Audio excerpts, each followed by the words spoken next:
তিন নম্বরে রাসূল বলেছেন বিবিকে যদি মারার দরকার হয় তাহলে ওর গালে মারিও না। কত ভাই এমন আছে মারতে মারতে মারতে বিবিকে যদি কোনো উল্টা পাল্টা একটু হয়ে যায় বাড়ি থেকে চুলের ঝুঁটি ধরে মারতে মারতে দুয়ার থেকে বের করে দিবে আর বলবে তুই আয় খালি বাড়িতে। ওর মা বহিন বংশ খানদানকে টাইনে গেল দিবে আর বলবে তুই বাড়িতে সন্দেশ উঠি তোকে ছাও ছাও করে পিস পিস করে কাটবো আর কেটে বোরাতে ভর্তি করে লোদ দিতে ফাঁসাবো। কেনে কবি বলছেন শোনো রে পরশে যাতে করিয়া ধ্যান তোমাদের বিবি যদি হয় না ফরমান প্রথমে তো নানা মতে বুঝাবে পারে তারপরে বিছানাতে দিবে জুদা করে এই দুই পর যদি ঠিক নাই হয় আদবের মারে তারে কিছু মারা যায়। কবি বলছেন শোনো রে পুরুষ যাতে করিয়া ধ্যান, হে পুরুষের দলেরা তোমরা শোনো তোমাদের নারীরা যদি ভুল করে তোমার খেলাফ যদি চলে আল্লাহর নবী বলেছেন সুন্দর করে তাকে তুমি বুঝাও কেন তুমি আমার উল্টা পাল্টা কাজ করো, কেন তুমি আমার কথা মানো না, কেন তুমি আমার কথা শোনো না। বাস এক মিনিটে শেষ করে দিছি। হ্যাঁ ওটা এলান হয়ে গেছে।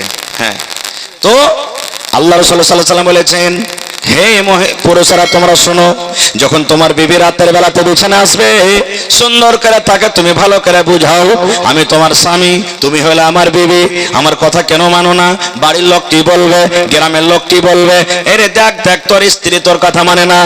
আল্লাহ নবী বলেছেন যদি তোমার বিবি বুঝক্কর ঘরের হয় জ্ঞানী যদি সলেহা আবেদা পড়ালেখা হয় ও নিজের ভুলটাকে অ্যাকসেপ্ট করে নিবে মেনে নেবে। আর রাসূল বলেছেন যদি বুঝার পর না বুঝি রাতের বেলাতে যখন তোমার বিছানায় ঘুমাইতে আসবে ওকে ধাক্কা দিয়ে বিছান থেকে আলাদা করে দাও। তোমার মতো বিবিকে আমি বিছানায় নিব না, তোমার মতো এই স্ত্রীর আমার বিছানায় জায়গা নাই। তুমি যখন আমার কথা মানবে না, তুমি যখন আমার কথা মতো চলবে না, তুমি না মতো বিছানায় ঘুমাও, সব পড়ে তুমি ঘুমাও, চাটা পড়ে তুমি ঘুমাও। নবী বলেছেন যখন বড় বড় মশাতে তাকে ফড়বে, যখন নামতে কষ্ট পাবে, যদি জ্ঞানী ঘরের মহিলা হয় নিজের ভুলটাকে যদি জানতে পারে স্বামীর পা ধরে বলবে স্বামী গো মাফ করে দেন গো, আমাকে মাফ করে দেন, আমার দ্বারাতে ভুল হয়েছে, আমার দ্বারাতে ভুল হয়ে গেছে, আল্লাহর রাস্তে আপনি আমাকে মাফ করে দেন। এবার রাসূল বলছেন বুঝিয়াও না বুঝে তারে বুঝাই কে। কবি বলছেন বুঝিয়াও না বুঝে তারে বুঝাই কে আর না বুঝিয়া হু হু করে তাকে ভূতে ধরেছে।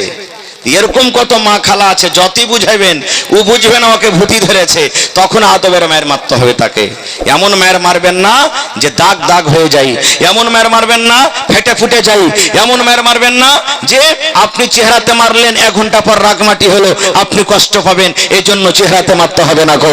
ভাই মুসলমান কত মা খালাতে এমন আছে যখন 2-4টা কথা ওকে কইবেন তেরিয়া খাড়ে হয়ে যাবে আর ও একবারে ফাঁসার বাইন দেখবে এই মরার বেটা মরা তুই মেরে দেখ তোকে দেখাচ্ছি কোন ঘরের বেটি আছে তুই খালি আয়, বাপের বেটা হয়েছে তুই আমার গতরে খালি ছুঁয়ে দেখ, হয়ে গেল আর সব শান্তি হয়ে যাবে তখন যে আরে বাপরে ইয়ার ভলটেজ তো খুব ভালোই আছে, যদি এখানে কিছু কহি তো ধরে আমাকে হয়তো 2-4 চামটা লাগিয়ে দিবে কি কি। সুবহানাল্লাহ। তো ভাইরে যত কিছু হয়েছে এই সমস্ত ইলমের কমিটা আমাদের মধ্যে হয়েছে।